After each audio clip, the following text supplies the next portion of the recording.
অনেকেই অভিযোগ লিখতে গিয়ে এমন ভুল করে বসেন যার জন্য উল্টো বিপদে পড়তে হয়। জানেন কি, অভিযোগপত্রে এমন কিছু কথা লিখতেই হবে, আবার কিছু কথা কখনোই লেখা উচিত নয়। আজকের এই ভিডিওতে আমি দেখাবো কিভাবে সঠিকভাবে অভিযোগ লিখতে হয়, কোন কোন কথা না লিখলে আপনার বিপদ হবে, আর অভিযোগে কোন বিষয়গুলো অবশ্যই উল্লেখ করবেন।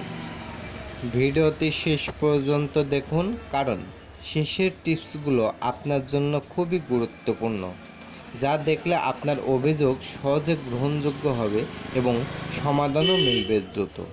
তো চলুন শুরু করা যাক। তো আপনাদের বোঝার সুবিধার্থে আমি যে পয়েন্টগুলো টপিকসগুলো আলোচনা করব সেগুলো এন্ট্রি করে রেখেছি, আপনারা দেখতে পাচ্ছেন। তো আপনি যদি কোনো অভিযোগপত্র লিখতে চান তাহলে অবশ্যই কিছু বিষয় মনে রাখতে হবে।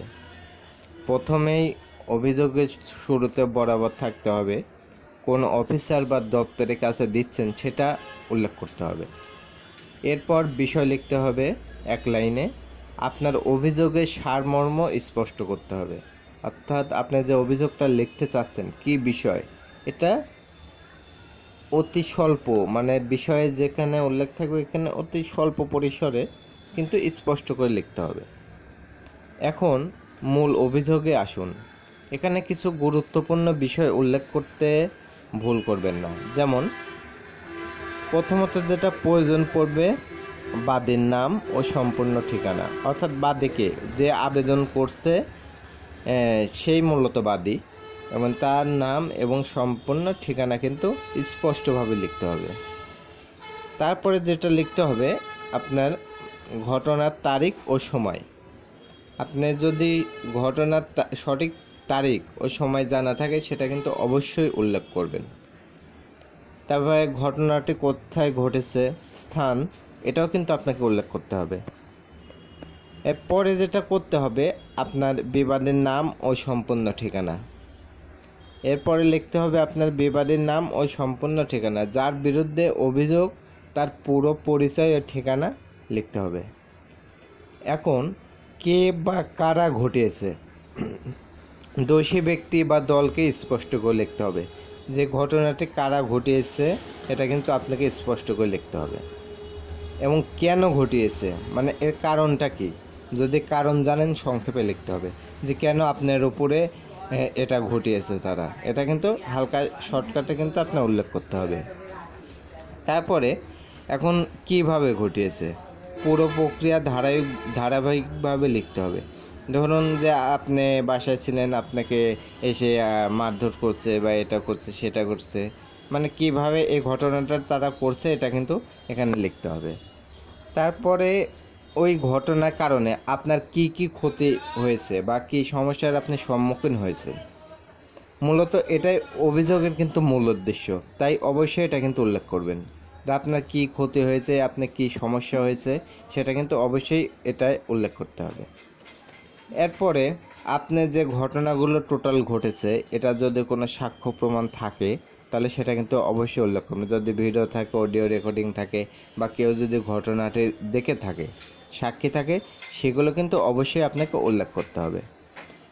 আর আরও একটি বিষয় বলতে চাই, সেটা হলো অভিযোগ লেখার ক্ষেত্রে কখনোই আপনারা মিথ্যা কথা লিখবেন না।